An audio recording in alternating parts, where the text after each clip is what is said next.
He's Jeff King. I'm Andy Erickson. This is Not Another Shooting Show. And I have a microphone that I can't yell into because it has no processing because I left all my recording gear in Rapid City at Bruce's house. So we're doing it live. We're doing it live. My son has a USB microphone that costs like $20.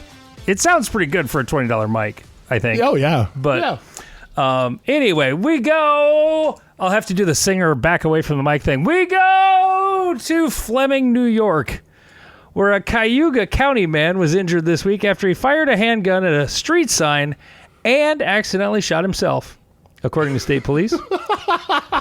That's impressive. Remind me of the sign shooting story I have. Just after 3 p.m. last Tuesday, troopers responded to Reister Road at the Dunning Avenue intersection, which nobody, unless you live there, knows where that is. Anyway, Fleming, or in the town of Fleming, they found a man who had a gunshot wound. The man, Brian Weiler, who's 55, accidentally shot himself in the arm. Weiler shot at a yellow Chevron traffic warning sign with a 9mm handgun illegally in his possession and inadvertently shot himself, she said. The spokeswoman said. The wound was not life-threatening. They filed separate, the spokeswoman said Weiler fired 2 separate shots to shoot the sign and then himself. It wasn't the same shot. No, it sounds like there were 3 separate. But shots. Wait, there's more. Troopers found he was also driving drunk. Shocked, I tell you. Mm-hmm. Absolutely shocked. Super shocking. Weiler was charged with second-degree criminal possession of a weapon, fourth-degree criminal mischief, and driving while intoxicated. Well done, sir. Well done. I really hate not being able to speak at whatever volume I want to into my microphone. It's really annoying. My mic processor's sitting there, just no lights bouncing, no nothing. I've just got this rainbow of color that I'm talking into. It's a weird mic. So anyway, well, Jeff, Area 3 was a thing that happened. It did happen. It happened. When I say Area 3 this past weekend, the first word that pops in your mind is wind. Wind, yeah, wind. All the wind. All of the wind. It was, that's how it can be out there. It isn't like that all the time in western South Dakota, but every now and then there will be these days where as soon as it gets to be about noon, the wind machine turns on and it just blows. And it blows, and it blows, and it blows. And it blew a lot at Area 3, unfortunately. And it caused a lot of problems. But the crew we had out there, though, they did such a good job, like, battling through them. I mean, and it was a pain in the ass. It was a pain in the ass for the shooters. It was a pain in the ass for the staff. It was a pain in the ass for everybody. Yep. There were... Scott Arnberg was the range master. He lost track of the number of calibrations he had to do for steel. Like, there was that many. Didn't you say that he ran out of his... He ran out of his hand-loaded chrono ammo. He came out with 95 rounds. He used all of that. Now, one thing to keep in mind, he uses a round to calibrate each popper prior to the match. And when he did that, the wind wasn't blowing 40 miles an hour. So, and that's the thing, like around the country, the only place that really is windier or more intense is Wyoming. Wyoming's worse. Perhaps Montana's as bad. Someone's probably listening right now. It's real windy where I live. I'm sure it is.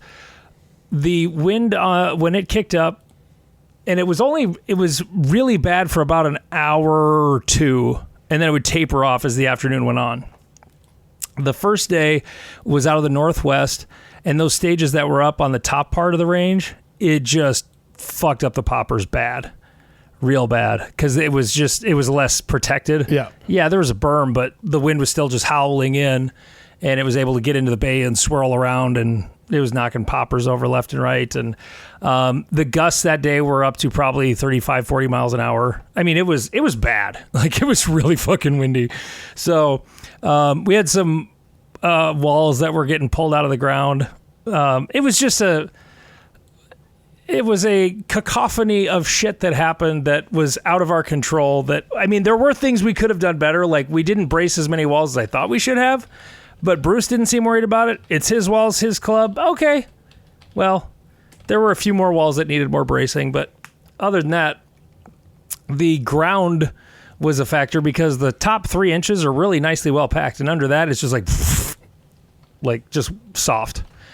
So the nails didn't really bite into the ground, didn't hang on real tight. So there were a couple walls that blew up and over. They were using 18 by 24 inch plates to hold them down.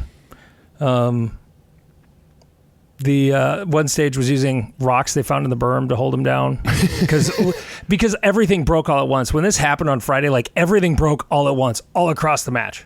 Yep. And we're doing everything we can. Like, I ran to my truck and I got tools. I got my hammer drill. I got my circular saw and got my power drill because I'm going to go make braces. And I grabbed some sticks up at the Connex and I was making braces and bracing up walls and fixing shit. You do what you got to do. And it was, I mean, give your impression of it, Jeff, like, because people are just going to be like, well, you're the match director. Of course you thought everybody did a good job. What do you think? Oh, sorry, you broke up there. Oh, did I? A little bit, but... Well, not on this end.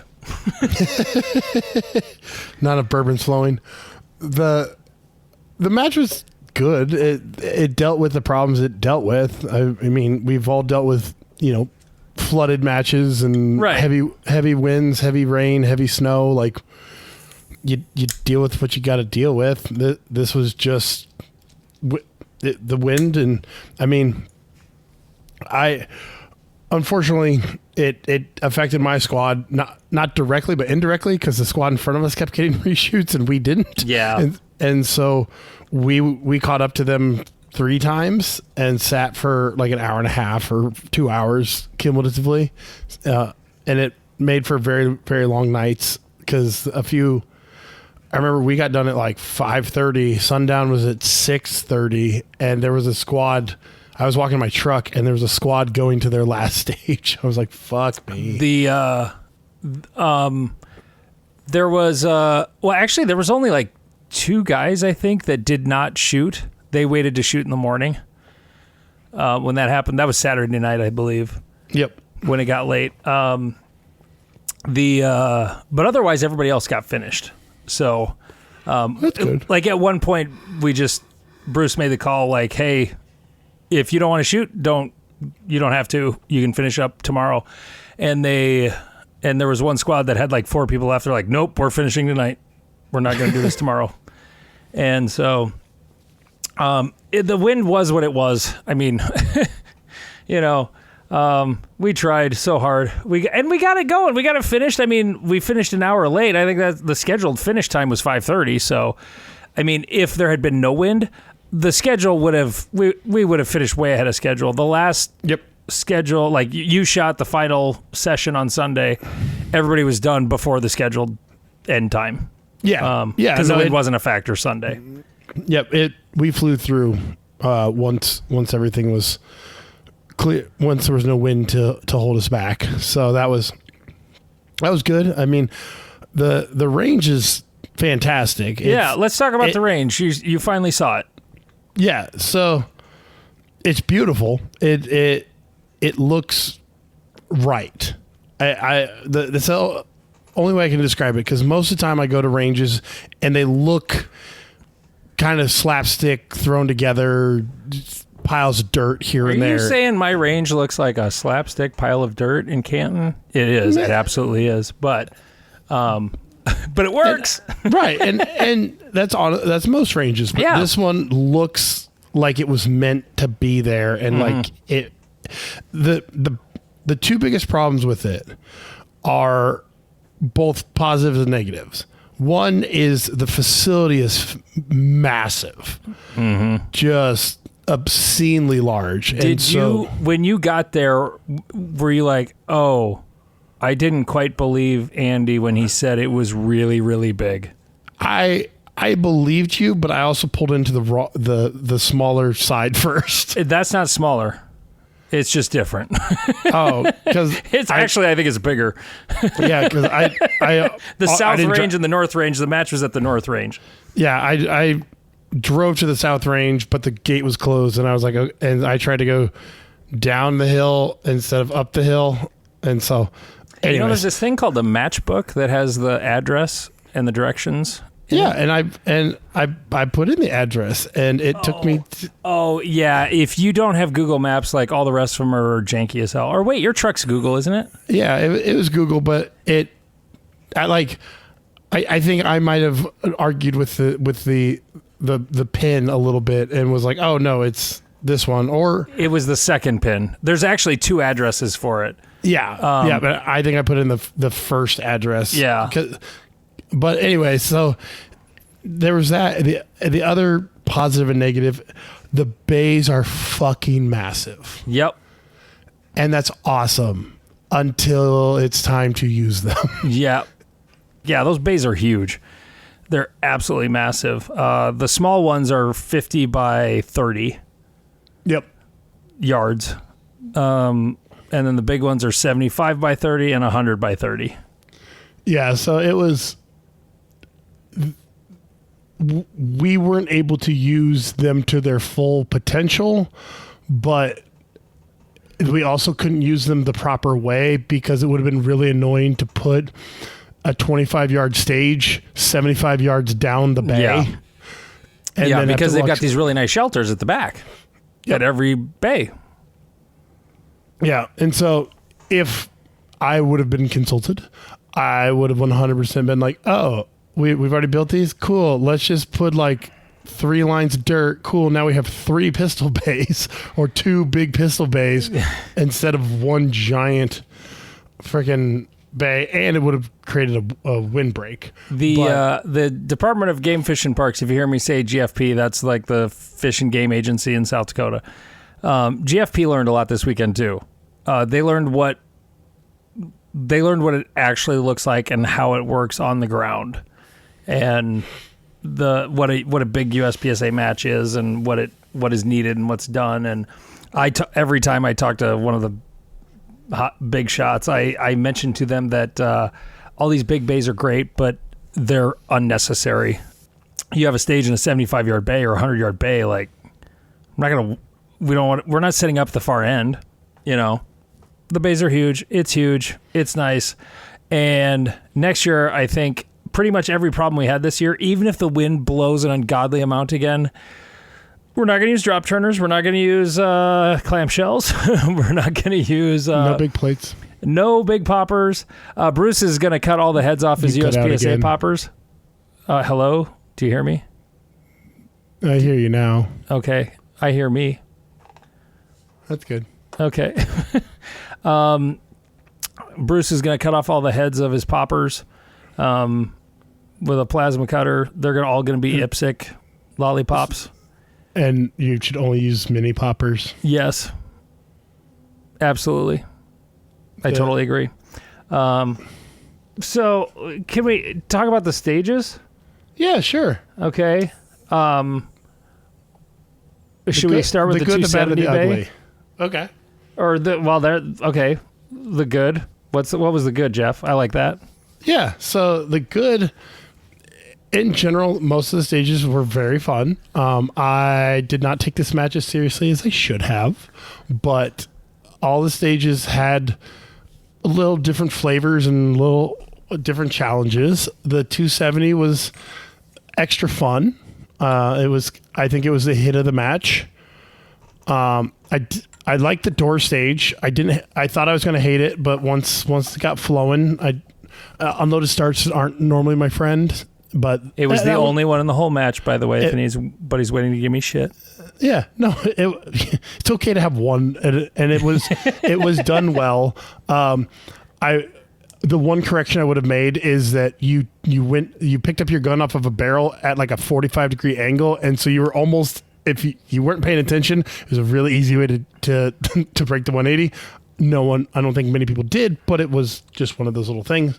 Let's see. I liked most of the top bay the top bays. My bigger actual stages. the first two stages, stages 1 and 2, Matt Hopkins designed stage 1, Aaron Schnorr designed stage 2. My only regret of those stages was that they were right next to each other. They weren't the same, but they had some similar qualities. I wish I had just separated them more so that it wasn't like two stages that are kind of the same back to back. But no, those were both stages where you had to hit spots. Yep. And there's like tight windows to see a target, let alone shoot it. Like you had to be in one spot or one angle to see a target. Those two stages were really, really good, I thought. And I liked both of the stages. So the 270 and then I don't know what you would call I think it was Bay 5, Bay 7. Whatever other one was on the other side of the road. Oh, directly across from it, that was 7. The really wide one with the really wide, hard right shot. Yes. Yeah, that was a cool one too. I like. By the way, I'm saying all these stages are cool. I only designed all but one of the short courses and the door stage. All the rest of them were somebody else. Yeah. So I liked the majority of the big stages. Some of the short courses I think could have used a little more flair. But overall, it was nice to have them in the match. Ow, Jeff, ow. Yeah. You cut me deep. What? Okay, one of the short courses was kind of boring, I'll admit. Like the 16-foot fault line, it was like, bop, bop, bop, bop, run forward, bop, bop, bop, bop. Yeah, that one was like, okay. That one looked more fun on paper, I'll admit. That was a snoozer. Right, a small popper in the back and like one tuxedo, boom, it makes it a little more interesting. But same thing for fucking I forgot what I was going to say. But just describe it. It was the one after the weekend stage where it was like, oh yeah, left 5 targets. Just sort of lateral movement, go to the places, shoot the stuff fast. Right. I'll admit I shot like fucking shit, but it also was like, okay, this is fine. Like, yeah, that one wasn't terribly interesting either. I would have replaced the angled targets with poppers. Like sure, because then you're leaving on a popper. Anyways, it is tough to make a short course interesting. I'm not trying to shit on you or Bruce or anyone who made them. Like short courses are the smaller the stage, the harder it is to make good. So those were okay. Well, what about the weekend only? That one go fuck itself. That stage was cool. Utter garbage. I like that. Because you shot it poorly. It's funny. You keep saying the stages you shot poorly were bad. Well, yeah, that definitely helps. I'll say that the stage that I took third place on was a similar. It was the L shape with the 3 open IFSIGs, and you went to the front, and there were 3 more open IFSIGs. Mm-hmm. Make one a tuxedo in each array, or it would have at least like. Give it a little more separation. There was originally a couple of poppers in that stage. There's 2 minis. So that would have had that, but we just made the decision there was a lot of rounds on that stage for a couple of short courses, and we got worried about reset. No, 100%. So we pulled the 2 poppers, but I would have put a no shoot or tux just to give a separator of them, and I did well on it. But again, I didn't hate the stage. It was just meh. It could have been better. Yeah. Now the ugly. Let's go over the ugly. We're going to start with the 2 anti-Jeff stages. Oh, yeah. This was one of the short ones. I don't know. I know one you're talking about. I don't know what you're talking about. Oh, so I know what you're talking about. One of the ones I said was a good stage. To support the walls, they put a cross beam over the top of it that was at about 6'4". And so I did not know about this. Had I known about that modification, I would have been like, maybe we can find a different way to do this. I changed my stage plan because of it, because I didn't want to fuck up and hit my head. Yeah. And so, which is fine. It ended up, it was because most people were kind of going, there were like two positions in the front and a wall that people were running around to get to that position. I just went the other direction than most people. And so it didn't really affect much, but it did make me have to redesign my stage plan based off of something that only I had to deal with. Part of the problem with the reason I'm sure the reason it got braced was because one of the walls was in the shooting area. Well, yeah, and one of the walls so you couldn't cracked. Brace it. Yeah, one of the walls cracked, and so they had to put supports to keep it all together. So I understood why it was there. Yeah, I'm bitter. I'm just a bitter person. Yeah. And then there was the under the wall one where I went. I kneeled down and landed exactly on a spent shell casing, and so I threw a tantrum. Well. How cynical of you. Okay, the 270 stage. Let's talk about that one. Because that's the one that's gotten the most mileage on the internet. I saw a post on the USPSA Reddit, and it's funny how people who weren't there are like, who approved that? Oh my God, they're breaking the 180. Jesus Christ and fuck. And people who were there and saw it on the ground were like, "It's the fucking coolest stage I've ever shot in my life," and it was as safe as any stage you've ever shot in your life. 100%. I hear the silence, Jeff. I was going to go find the comments. I thought you were like going. I mean, there are definitely moments that, as an experienced competitor, made me go, well, that's different. But like I will admit the number of people who finish on the last target and had their hips squared up to the last target and then began to unload and show clear. I'm like, no, square up to that back berm, square up to that other berm. And for righties, it was less of an issue. For lefties, you really had to turn to the left berm. Yeah. Now, if you haven't seen a video of it, so it was, by the way, the stage was approved by Troy. He knew we were going to do it.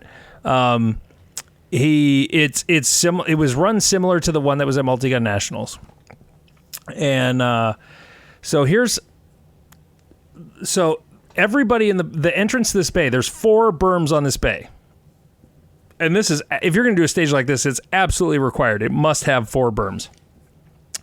The entrance to the bay is in the back left corner, okay? Like where the shelter is. The shelter was actually part of the stage.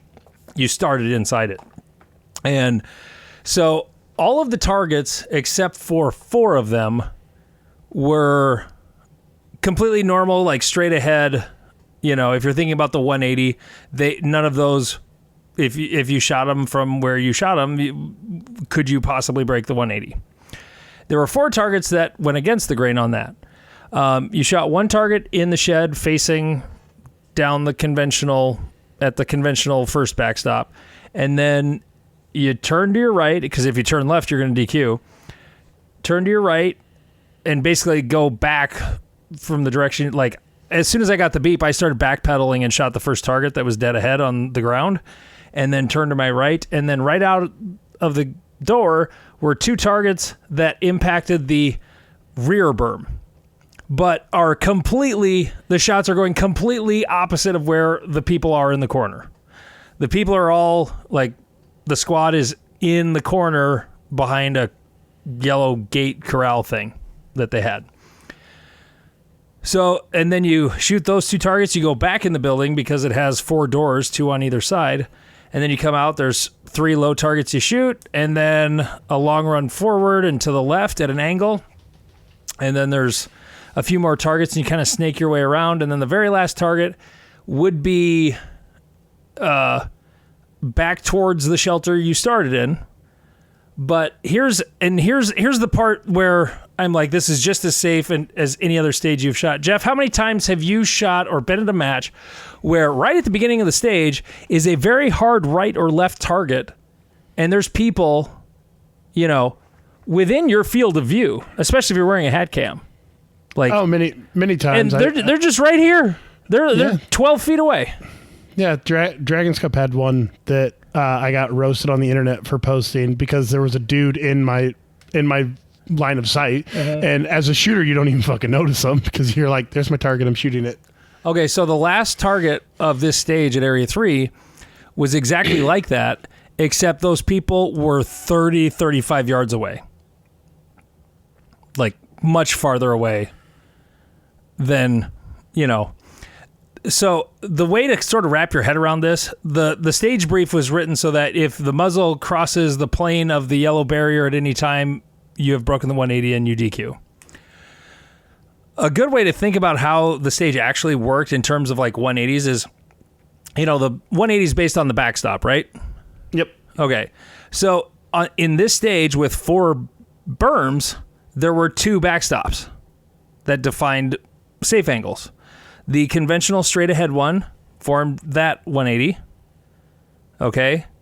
The right one didn't matter though, because the right berm was the other one. And as long as you didn't break the right safe angle on that backstop, you were all good.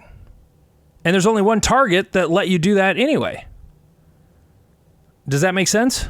Yeah. So it's just super different.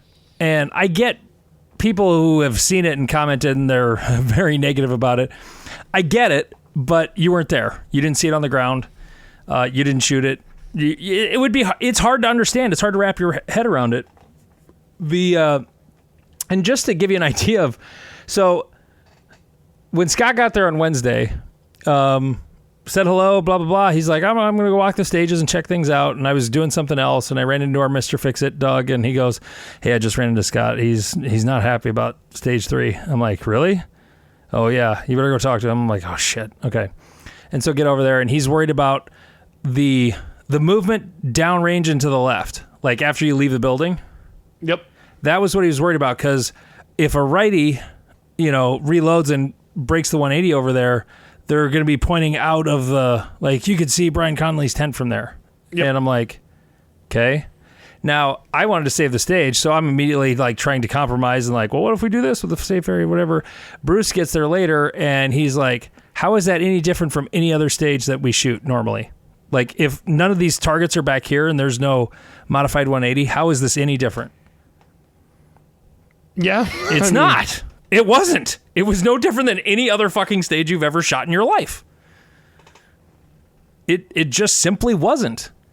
And the targets that where you're kind of shooting back towards where you started, the whole key to it is everybody, ROs included, like the stage was designed to keep the ROs behind the shooter.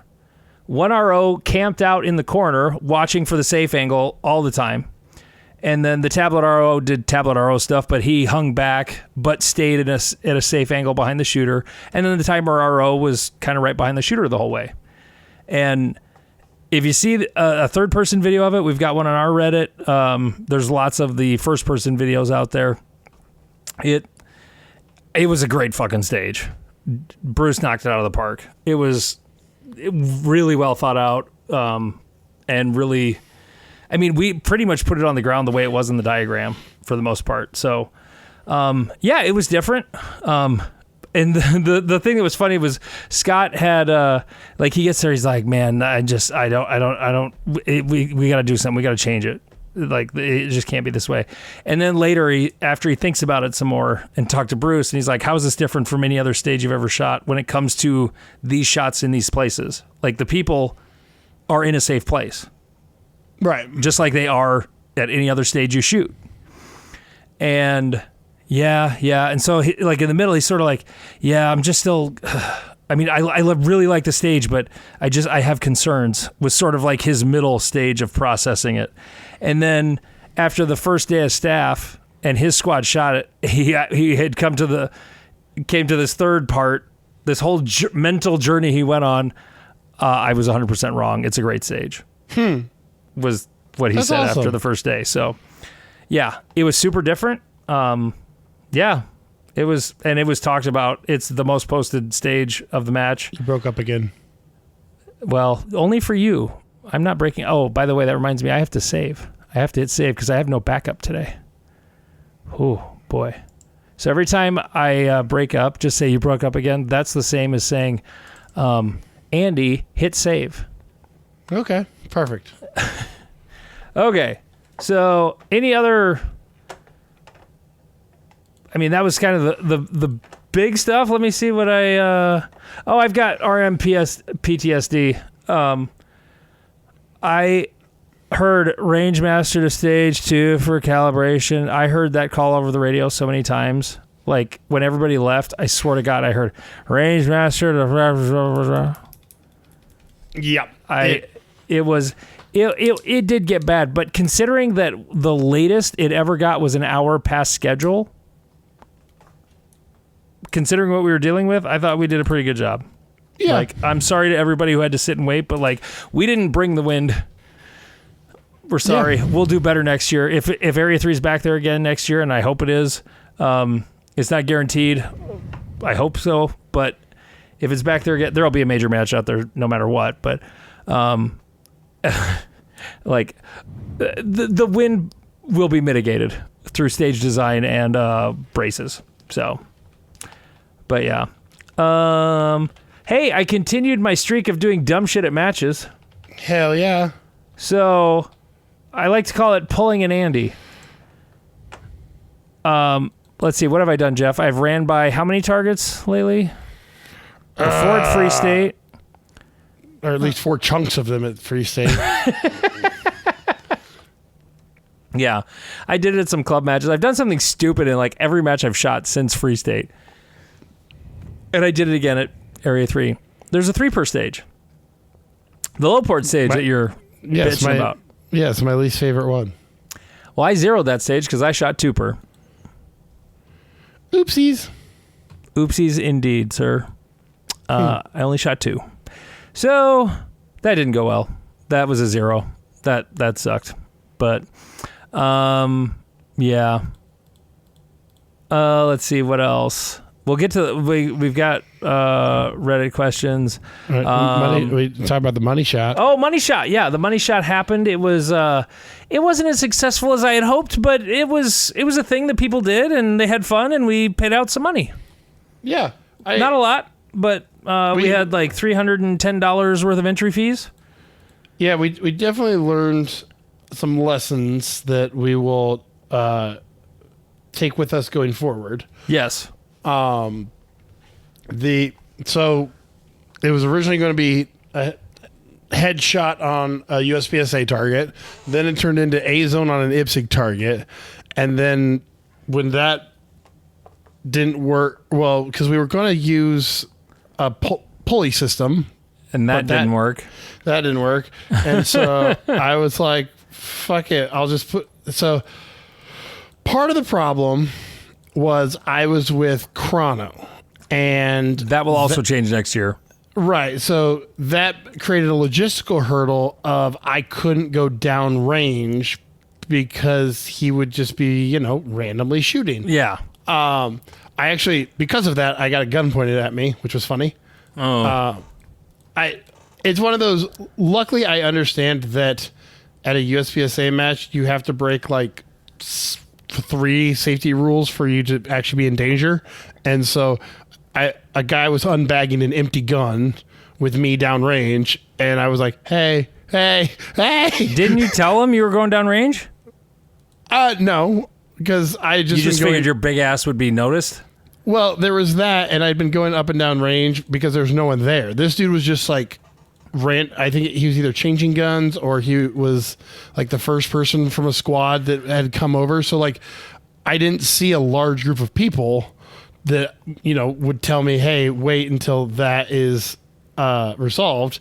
So I just went down range and was doing shit up and down, up and down, up and down. And then I turn around and there's a guy standing next to him like, oh shit, he's about to pull the gun out of that. I was like, hey.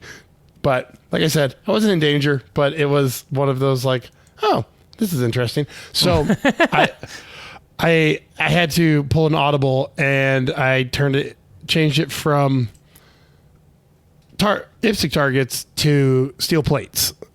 and that was way And easier. as soon as I saw it, I was like, "Oh, Jeff called an audible, and this was probably a good call." This is also after the wind started. Yes. The one problem I ran into is Bruce's stuff isn't put together, and so I had to literally like make the plates before I put them out there. What do you mean, make the plates? Like Attach them to the mounts? Yeah, so like the spring, the plate, the bolt. He was like, "Here's each of them. Go." And Yeah, I was like, they just bought shit." their Steel Challenge shit, so yeah, it hadn't really been used yet. Yep. So that was interesting. And then I set up one at, I think it was 30, 40, 50, 60, and 90. Yeah. Or was it 20? Anyways. And I 100% thought the 90 was not going to be hit. And I didn't either. And boy, we were both fucking wrong. Right. I was like, this is past the mechanical accuracy of the gun. Nope. It was not even that challenging. Oh my God. It was amazing. So you ran it for a while and then I ran it for a while. Describe how it well, I was one of the first people to shoot it, right? I shot it. I donated $10 to it, and I was probably the worst because I was all proud, like, "Oh, hey, I totally didn't even like game the game correctly." I was just like, "I think 60 can get hit, and I'm gonna keep shooting." Or pardon me, 50 can get hit, and I'm gonna hit 50. But I didn't hit it for like, I took my sweet ass time. It was like 14 seconds to shoot my 6 rounds, and I think I got it on the second to last shot. Like, Yep. Yeah, I did not understand the game, but boy, some other motherfuckers understood the game. Oh, and yeah. made it a game. Yeah. So in the future, what I would do is, so we end up having 6 targets out there. I was like, hey, you have 6 rounds. The goal is to hit the farthest plate you can, and then then the time will be the tiebreaker. Again, thinking that the 90's not going to be hit. I had 2 people shoot it before you did, and neither of them hit any of the plates. So I was like, okay, cool. I didn't fuck this up. But one of them was Heidi, and all 6 of her shots were near the plate. Like, we're talking At 90? Yeah. And I was like, well, shit. And I did she shoot it with CZ's P10 that they loaned us, or was it with her own gun? she used her Shadow 2. Okay, I used the P10. Yeah. By the way. The P10 is a decent gun. We'll talk about that. But so then the next day I had a lot more takers, and that 90 plate got hit a lot of times. And I was like, holy shit. And so what I would do in the if we do it again in the future in the same way is I'll be like, you get 10 shots and you have to work your way out there.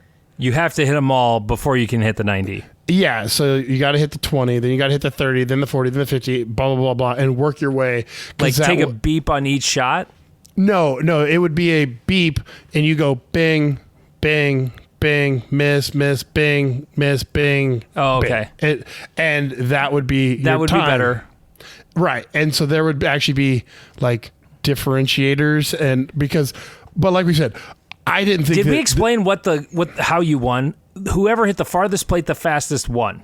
Yes, and so the smartest thing you could do was, and you started from low ready, was immediately go to the 90, pull trigger, bing, announce that you stopped. And what did the guy do it in? Well, you had Tom shot it in like 116. Yep. With you. Yep. And then this guy actually came look at, like, we were dealing with wind shit in the afternoon. I was just sort of like, oh God, yeah. Okay, finally. And then a guy came up to the CZ bay, the vendor bay, and was like, hey, where's the money shot? Where's that going on? Oh, it's not running right now because we didn't have any staff for it because we were all fixing stuff. And he's like, man, I really want to do that. I'm like, well, let's go do it. So I went down there and started running it that afternoon and had several people come down. And the guy that came looking for me, his name is Luke Larson, and he was shooting limited optics. I don't know what division he was shooting, but it looked like he had a 2011 with a dot. And so he hands me a $100 bill. He's like, I want 10 chances. I'm like, oh shit, okay. Well, here we go. And he was doing kind of a GM make ready thing, like, you know, practicing, like, going from there was like a start plate, sort of like Steel Challenge, that there's a plate low right in front of you for the low ready. Like you have to be aimed there, and then you can go up to the plate.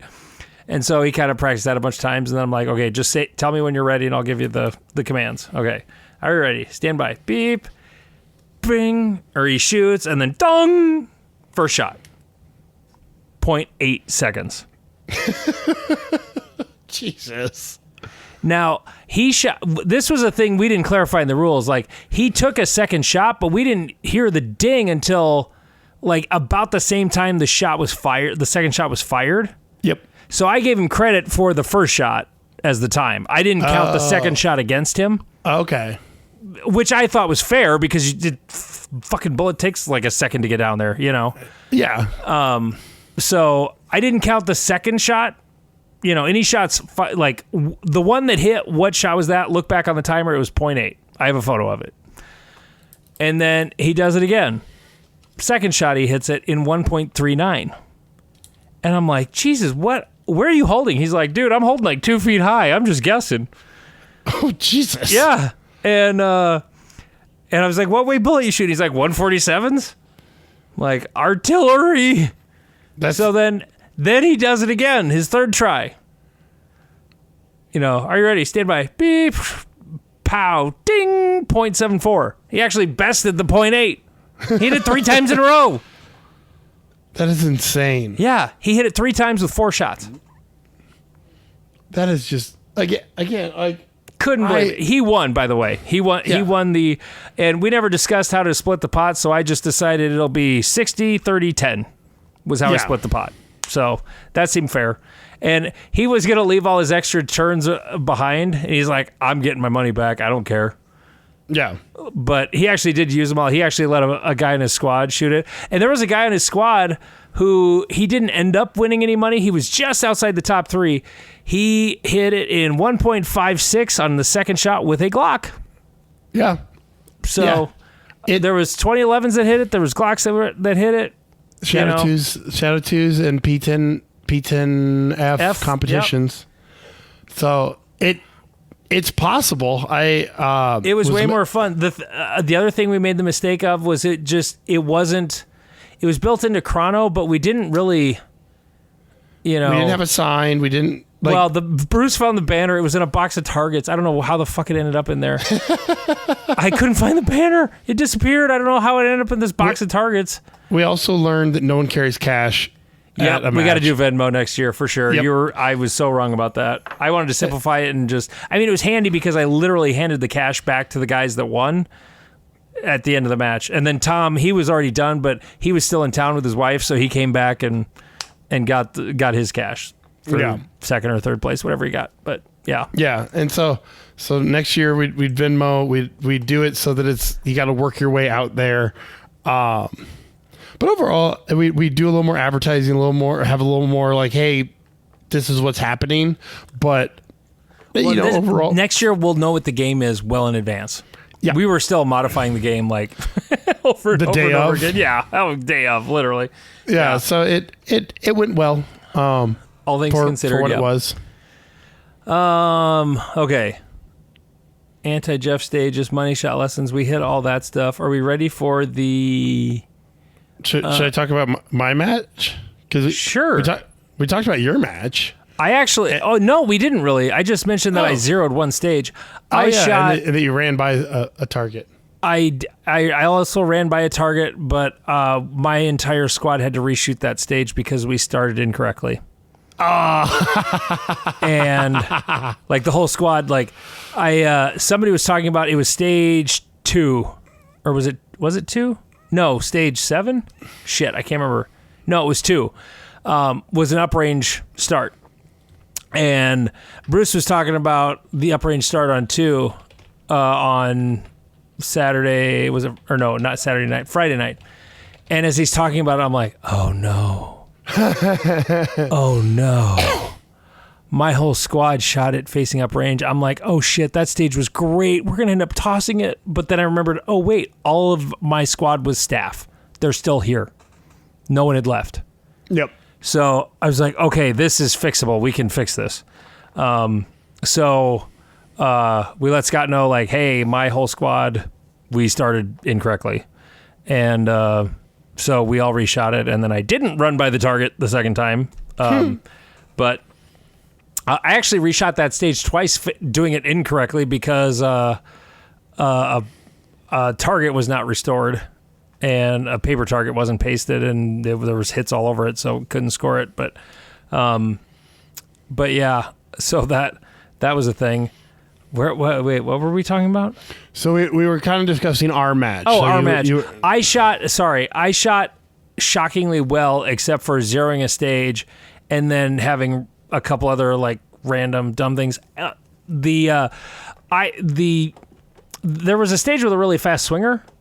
The swinger from hell. I forgot about that one when we were talking about stages. We forgot to mention that. I shot that one okay. That stage was, I don't need to talk about my match. I shot better than average for helping run a match, but it was mostly just because Bruce shot the Friday-Saturday schedule, so I could shoot Thursday-Friday without having to run away and leave.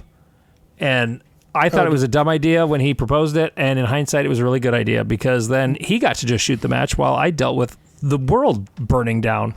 Or as Owen's meme showed, Rome burning. We also never talked about the schedule change, but or the difference in schedule. But that swinger from hell, god damn it! I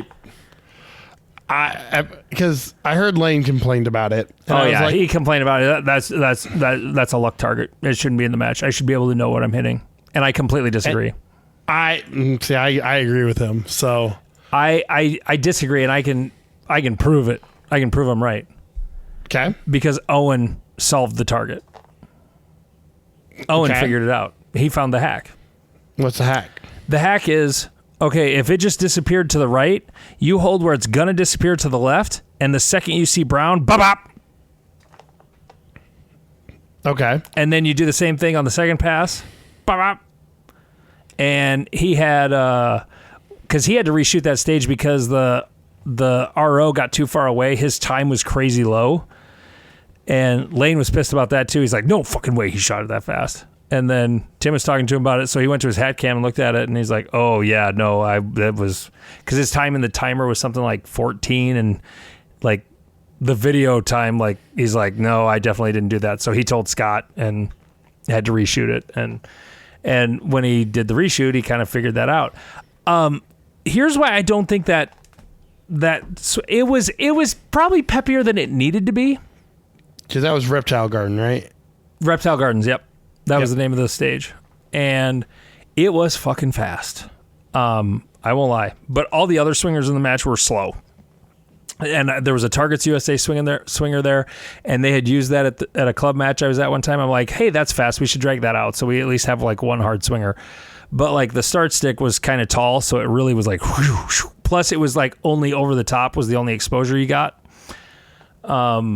But here, the other reason why I think that target combined with the uprange start or the downrange start, that was a change from the matchbook. Bruce just had the foresight to go, the start position should be down at the end instead of anywhere. Because everybody's going to shoot it the exact same way. Yep. And it's going to be boring.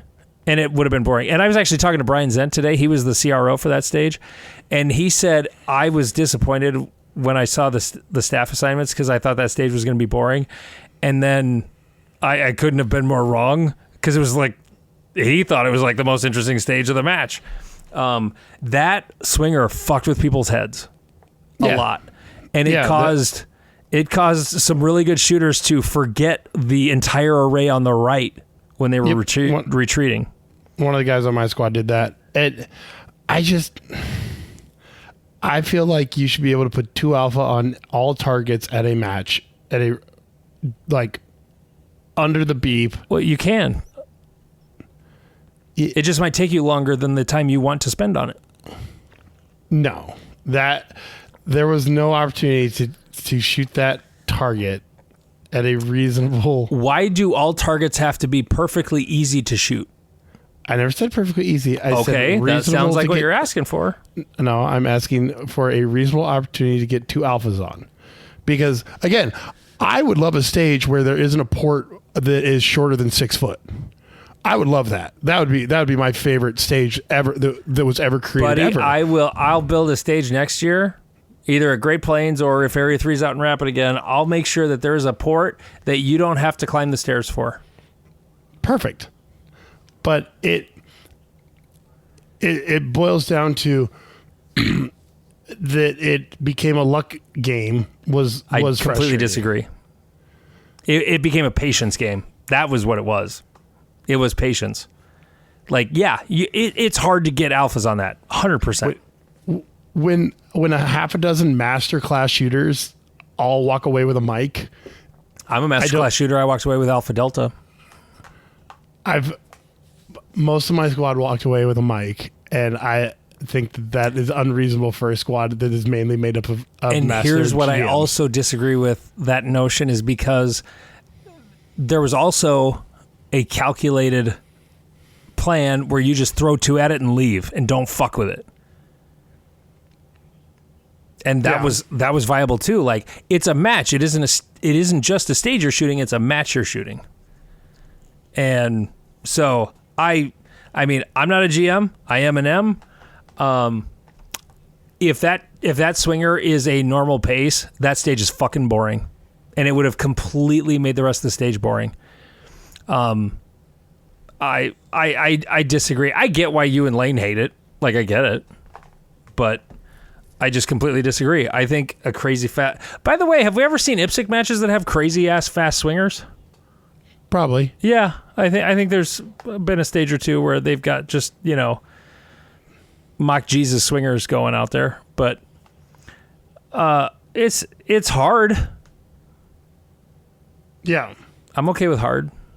Now, like I said, in hindsight, a shorter stick would have been fair. And it wasn't even that it was that fast. Like, when we set it up, the first time I saw it, I was like, oh, Jesus. And then we reset it and activated it again, and I was just trying to see, can I still see perf and A, like the letter A, as it's moving? And I could see it as it went by. I could make them out. I'm like, fuck it, leave it. I think it's reasonable. I know lots of people disagree with me. Yes, I think a vast majority of people would disagree with you. That, again, if it just, I don't know. But how boring is that stage if that swinger is like just normal? Woo, doo, doo, doo, doo, doo, doo, doo, here's my swinger, here's my alphas. It's boring as shit. Maybe it is, but at the same time, making it a target that is just like, hey, fuck it, we ball. Like, I think it's okay to have one target like that in a 16-stage match.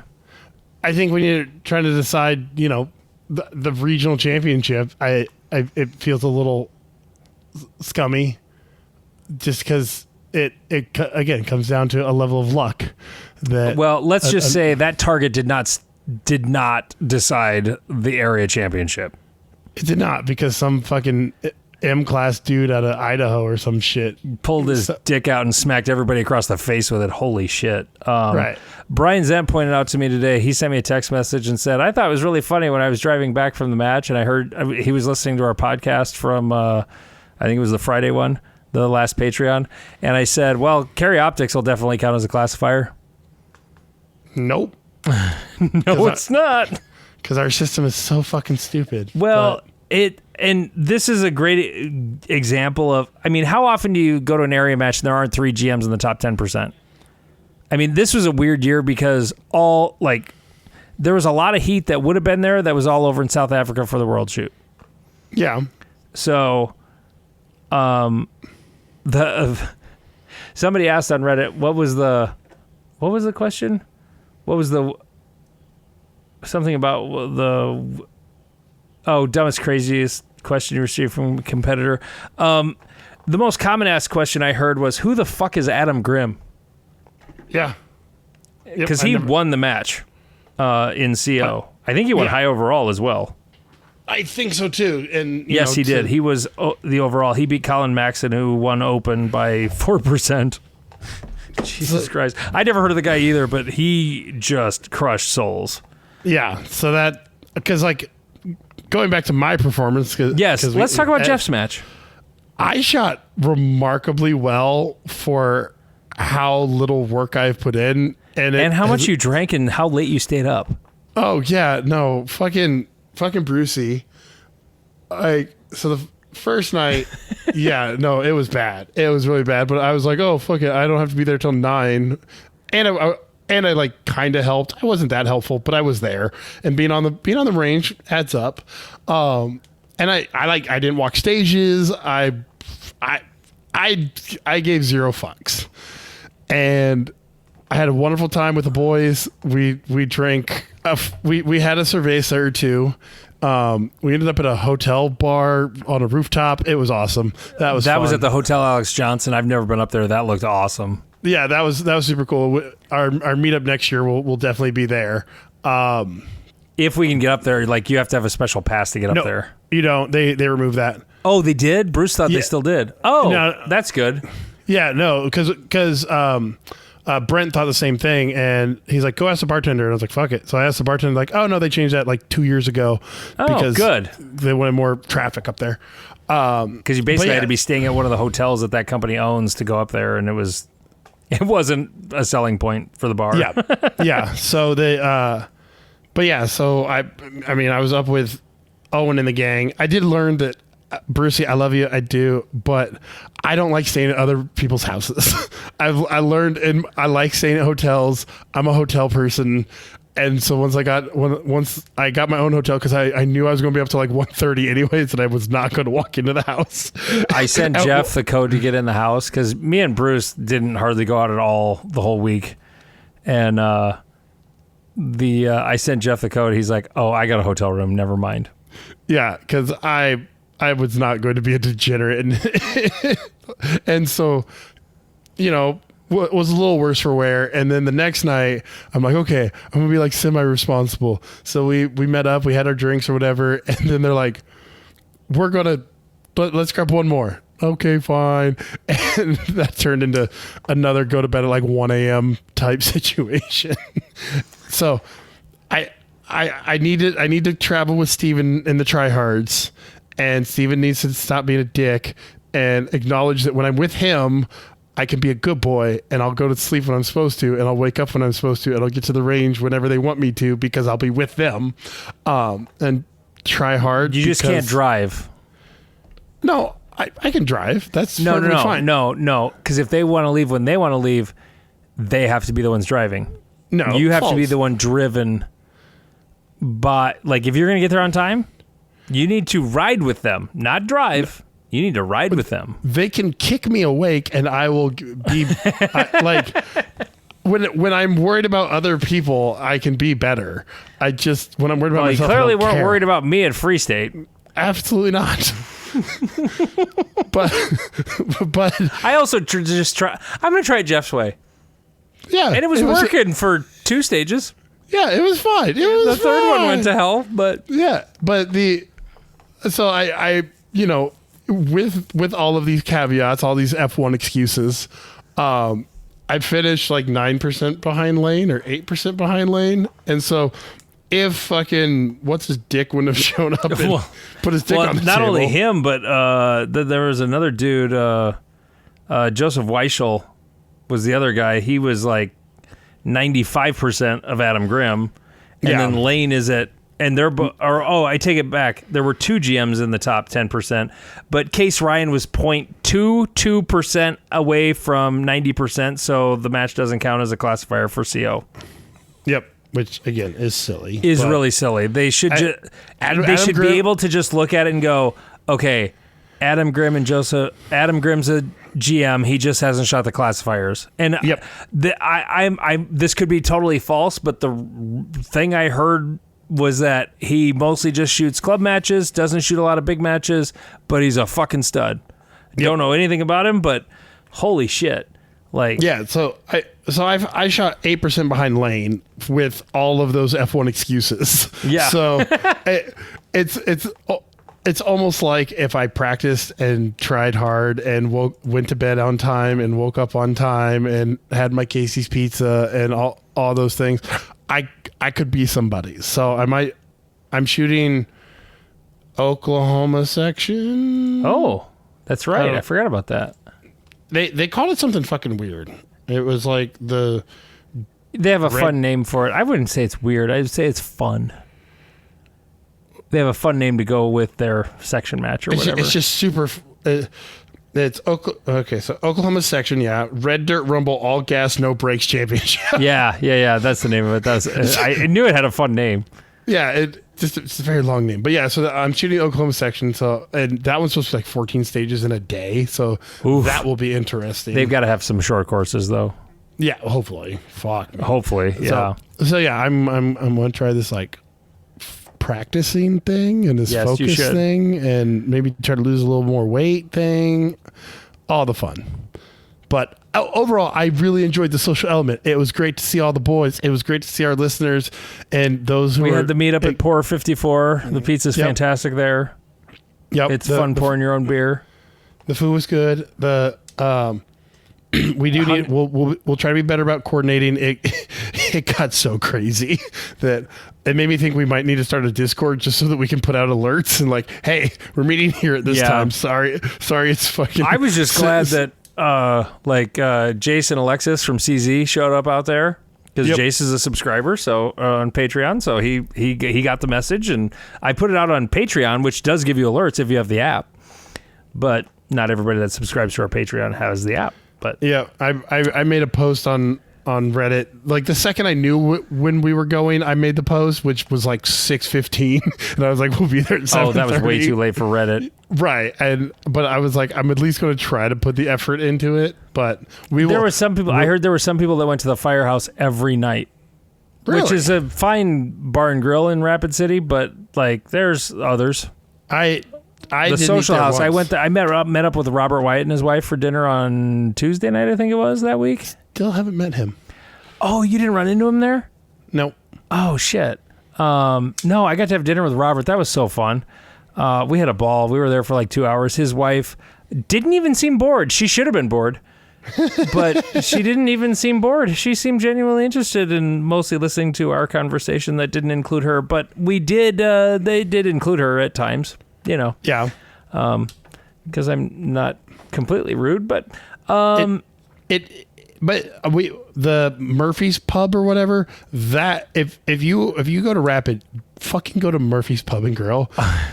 It is delicious. They had a cinnamon toast crunch old fashioned. Oh wow.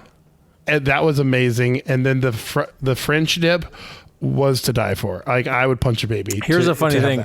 That was the place you were at, and something popped up that Bruce and I had to deal with that night, and I texted Jeff and said, I'm not going to make it. I was planning on making it, but I didn't. And then I said to Bruce, I'm like, but it's at Murphy's anyway. I don't give a shit if I go there. And he's like, oh, no, Murphy's is very different than when you lived here. Which I moved out of Rapid in 2003, so it's been a hot minute since I lived in Rapid, and I had not been to Murphy's since. And he's like, Murphy's is very different. They have actual food now. Because when I was there, it was like your average, try to get laid bar with deep fat fryer food, and that was it. And it's not that anymore, apparently. Oh, they'd gone like full like Irish pub, like they had. It's always been like an Irish pub, but it's like Murphy's, it's like an Irish thing, right? Not as Irish as Owen, but right. But they had shepherd's pie and like all kinds of like Irish dishes that I wasn't expecting, and the French dip, and the French dip was amazing. I actually, I ate mine, and then someone across the table had like half a sandwich left, and they were talking about dessert, and I was like, "Are you going to eat that?" And he goes, "Here you go," and I fucking downed that one too. It was fucking delicious. I met Robert and his wife at the Social House, which I guess had only been open for like a month. Oh man, I had never heard of the Oklahoma Onion Burger. I guess that's a thing. Oh, it was fucking good. That burger was so good. Chislic? Is that Chislic? Yes, you had a South Dakota, the official, the state nosh of South Dakota. I had that for the first time. It is fucking amazing. Yeah, especially when it's dolled up. Like, you didn't have like OG Chislic is not that great. It's like fried junk meat from lamb, and it's like they put it in deep they deep fat fry it in oil to like make it palatable because it's like broke, depression food kind of. Right. But like when it's dolled up, usually steak or beef of some kind, like, oh yeah, Chislic that's a South Dakota thing. It was delicious. One last thing before we move on. The amount of non-shooters that came to the match was amazing. It was fucking wild. I knew it would happen, though. I knew it. I fucking knew it. So many of you have wives, and that confuses me. There were a lot of wives walking stages at that match. I just, all of you guys are weird dudes in hats in a dirt pit. Your life does not exist outside of that. I saw a husband and wife and a baby stroller. I've never seen that at a match walking stages before. Like, dude is walking stages with his wife and the baby stroller. That's the first time I've ever seen that at a match. Oh, right. It was crazy. So if you're thinking about coming to this match, it is a tourist thing. It's a destination. One that just reminded me of, and I'm not trying to talk shit about this dude, but it was fascinating. There was a dude who shot the match in full kit. Oh, that guy was awesome. He was super nice. I talked to him. He was a good guy. I never ran into him, but I saw he was pictures. in full kit. Like, he looked like he just got off the helicopter from the Obama or the the Bin Laden raid. Yeah, it full bump helmet, plate carrier, a whole nine. Like the yards. night vision was attached. He wasn't using it, but it was attached. I was like, you know what, you committed and you did the whole 9 yards. So props to you. There were also a lot of new shooters at this match. Very new shooters. There was a guy who got DQ'd. It was his first match ever. Yep. He got DQ'd in the shelter before because he didn't know. But he was just a local guy who was excited to shoot at the range, and so there's this big event, I'll sign up for it. And he'd never been to a local match, so which really, really sucked. And I reached out to him, Bruce reached out to him to like Bruce is gonna like give him, I don't know how many free matches he's gonna give him, but just like we don't want to lose him, Yeah. Yep. Like we can't give him his money back, but Bruce can give him like 4 free matches and basically make up for it. Yep. And or that'd be more like 10 free matches, I guess, or 8. But it was just really unfortunate. There were a fair number of DQs in the match, but they were all gun handling related, and none of them were 180s.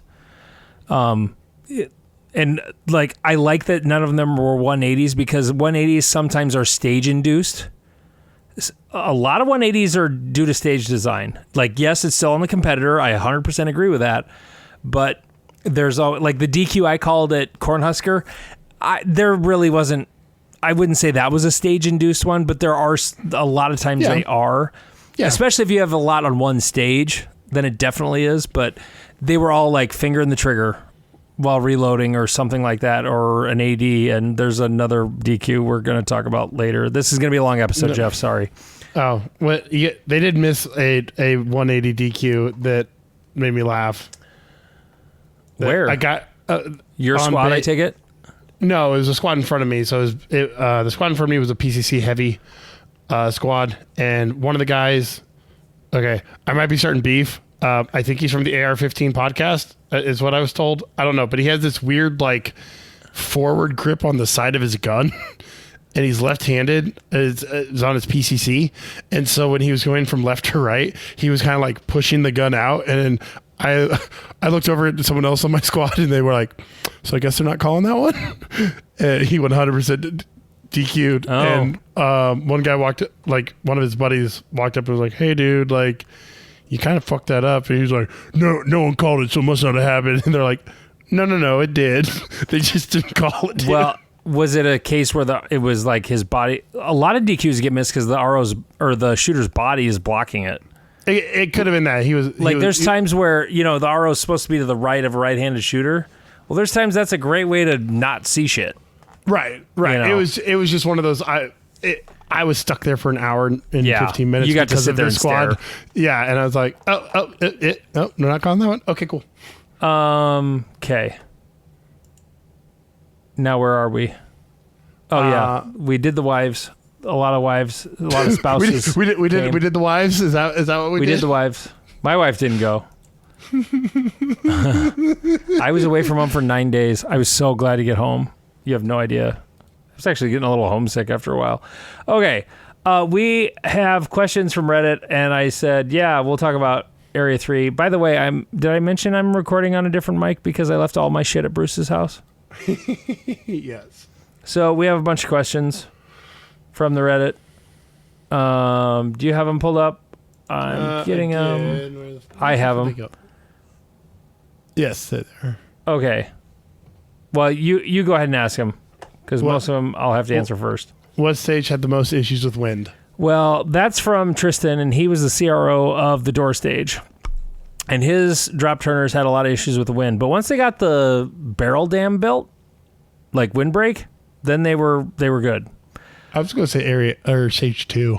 Stage 2 probably had the most. They had some big poppers that were out there a ways, and the swirling wind just fucked with them. Here's another thing about the wind. The first day when it started blowing hard, it was out of the northwest. The second day was out of the southwest. So all the shit we did to fix it was like nullified. It was so fucking frustrating.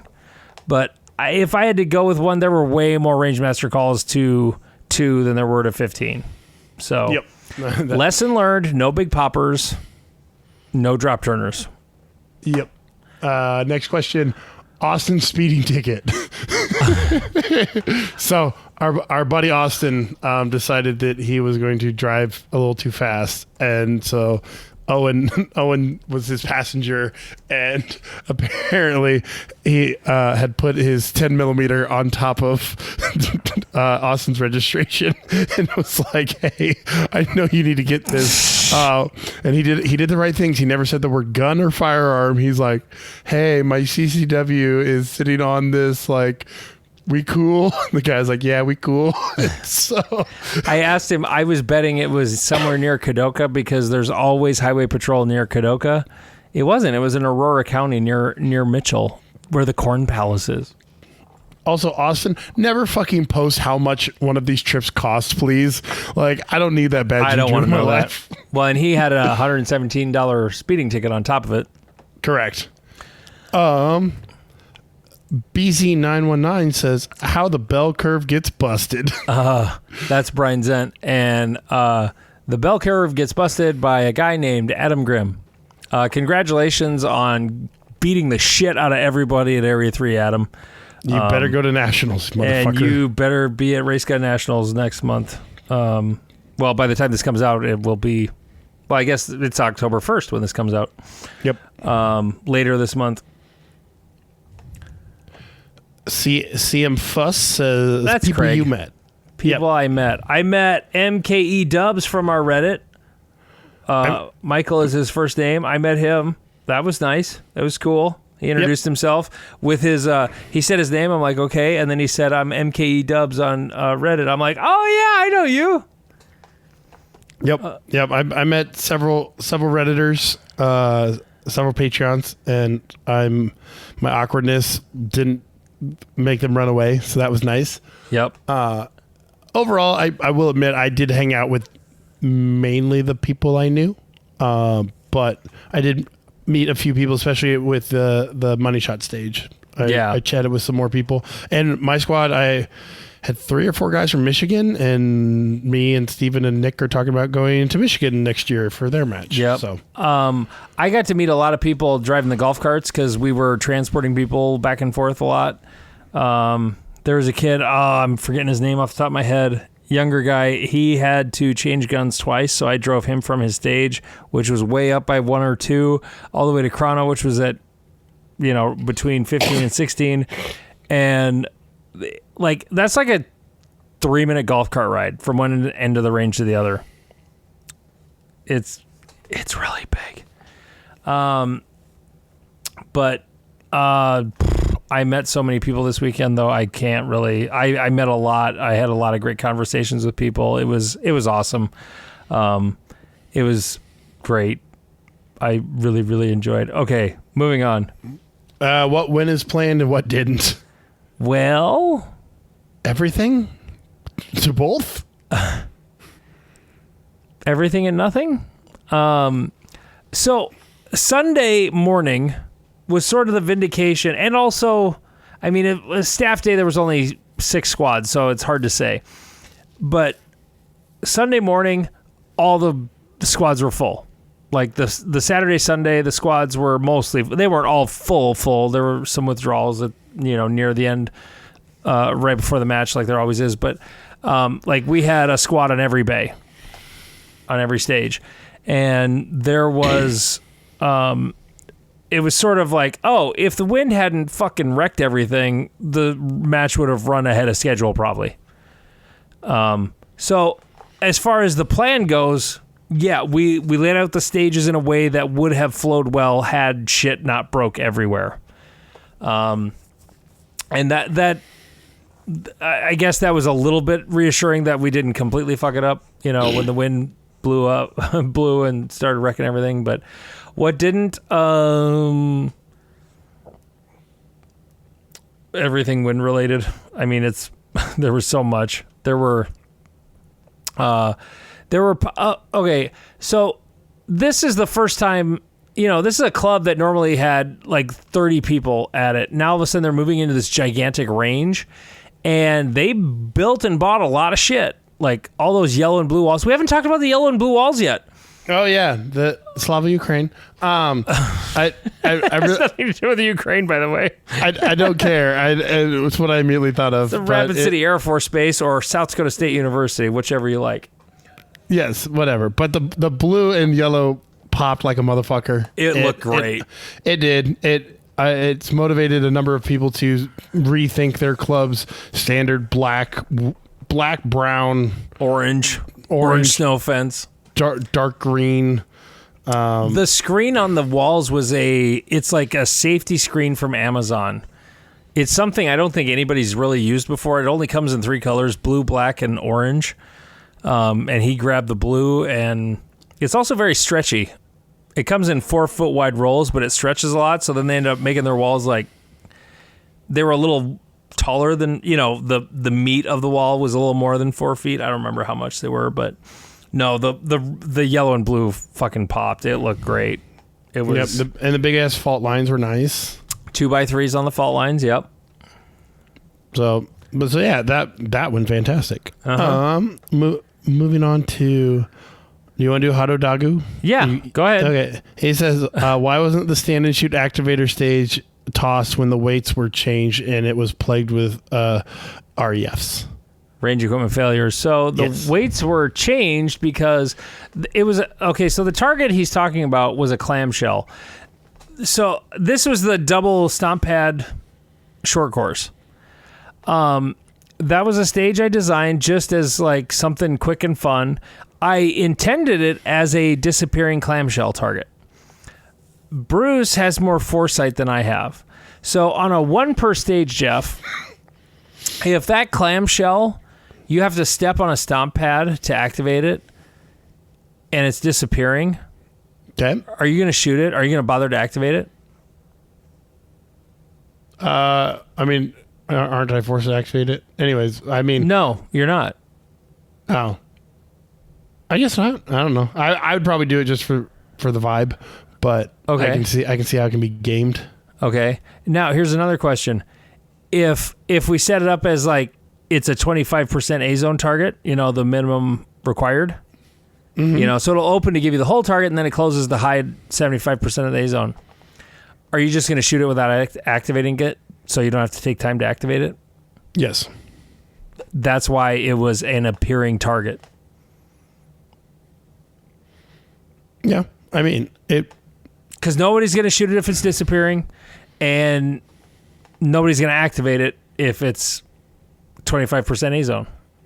That's why it was an appearing target. So his question... Am I back? Oh, there you are. Okay, I bumped the microphone and I unplugged the USB cable. So Beautiful. His question, why wasn't it tossed when the weights were changed? The reason we changed the weights, we did change the weights.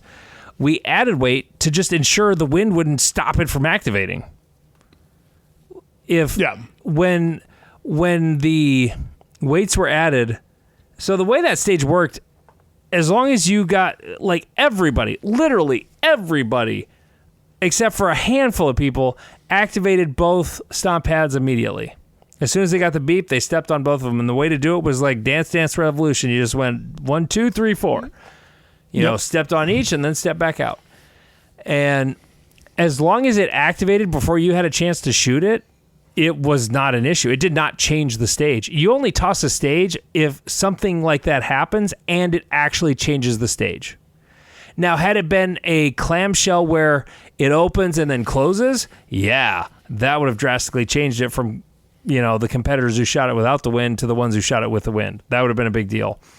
That was just it had a big fucking heavy weight on it, but when the pin got pulled, it wouldn't fall because the wind is blowing so fucking hard on the face of it, it just wouldn't go.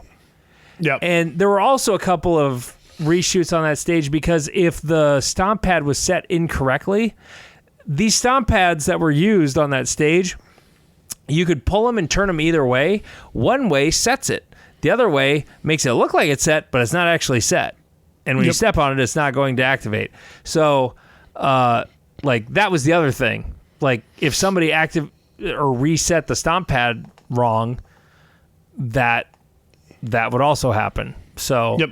I had that happen. The weight was just to make sure that it started falling because the wind was blowing so hard it would hold it up. Yep. So it didn't change the stage. Scott, the range master, didn't think it changed the stage, so it didn't get tossed. Like, it wasn't really the stage was not altered by adding weight. You know, on a swinger, if you all of a sudden in the middle of the match you add weight to a swinger, yeah, that's very different. But it was a clamshell that stayed open. It was just a revealing target. That's the big difference. All it did was reveal the target. It pulled a no shoot off of it, and that was it. So that's why. More questions, Jeff? Someone's Fuss says talk about World Shoot. Do we want to save that for another? Let's save that for another day. Like, congratulations to all the Americans kicking the shit out of everybody else, except for Eric Graffel. Eric Graffel. Yeah. We can do dumbest, craziest question you received from a competitor. You're saving that one for last, then, aren't you? Yeah. We didn't get the only really I didn't get any dumb questions. Talking to the staff, there was the guys on the 270 stage had someone who wanted to walk out while and take third person video while someone was shooting. Oh yeah, they told me about this person. Yeah, and we're not going to say who this person is, but okay, fine. But they were very offended, and they tried to convince one of the ROs to film, and they were like, "No, I'm the RO. I cannot." No, film. I have things to do. However, later on, somebody asked Owen to wear a hat cam, and he's like, "Sure." Right, because he's not actively doing anything. Yeah, he doesn't have to do anything. You just turn it on, and then, like, I'm going to do my thing, and then you come get the camera from me at some point later. I've heard of that happening before. That would have been fine. But no, that was pretty fucking stupid on that stage. Like, no one is allowed outside the corral. Period. Okay. Okay, so now the fun one. Now the really fun one. So, ask the question. All right, so Dan says, a make-ready ND with a 320 rumor I heard about. It's not a rumor. It happened. So this happened on Friday. I believe it was. Yes, Friday. Competitor is making ready. And by the way, I'm just going to speak about this in facts.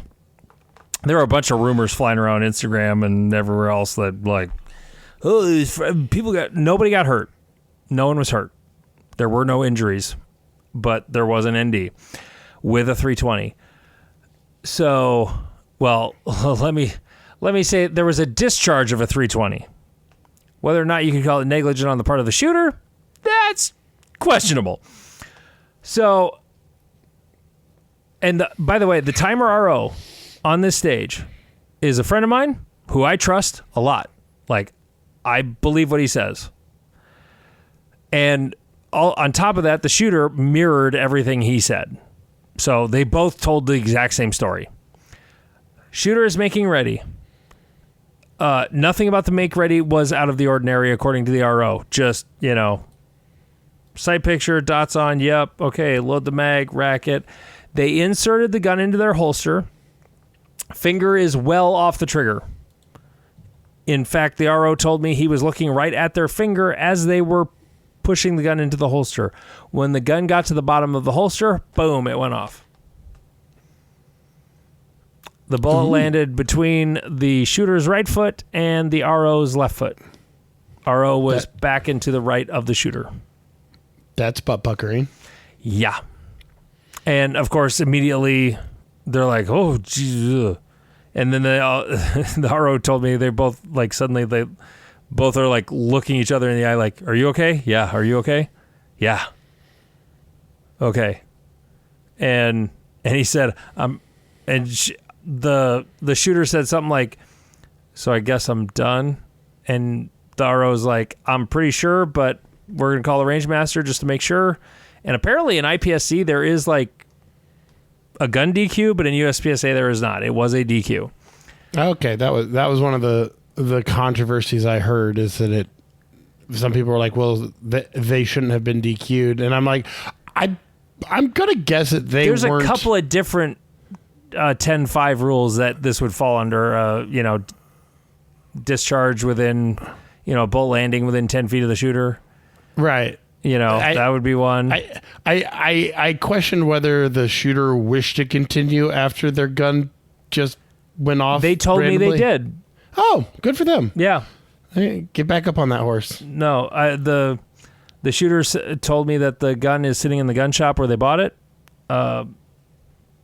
and awaiting word from, and the holster in question was a Weber Tactical. Like, not a light-bearing holster, just regular holster. So I'm just going to talk about it in terms of fact, but that's what happened. The facts as I know it. So this has gone around like, was their hand off? Was their hand on? Well, the shooter was inserting the gun into the holster, so yeah, their hand was on. But finger was off the trigger. They were not manipulating the trigger when it went in, and boom. So that's what happened. Interesting. I mean, one more reason not to carry a P320. So there you go. Did we miss anything? Like, that's all the questions. Did we miss anything that we should have talked about? I was glad you mentioned the non-shooters who were there. That was really cool. Have you saved? Oh, I just did. I've been saving like crazy, man. Okay, we're good. Like, you'd be proud of how many times I've saved. In fact, I've saved so many times, I've deleted a bunch of the saves because I'm so ahead on saves. Nice. Yeah. But no, I think that was everything about the match, and everything about, got all the Reddit questions, talked about most of the stages. I also just need to once again mention how Bruce and his crew out in Rapid just fucking killed it. They worked so much and so long and so hard. Like, I had one long week. Bruce had like a long month and a half getting ready for this thing. And he was at the range every night for weeks leading up to the match. I was there every day for a week, and he was there for weeks every night after work, and took the week off of work, and they busted their ass. And the wind was the wind, The only bitching about the match I've heard is from people who weren't there, which is really funny. Everybody who was there is like, well, yeah, weather happens. It's like rain. You can't stop rain from happening. You know, I've shot in a snowstorm before. Yeah, the only people bitching about it are people who weren't even fucking there. So, whatever. Everybody who was there was like, yeah, I had a great time. I'll be back next year. And one thing, like I said before, we learned a lot.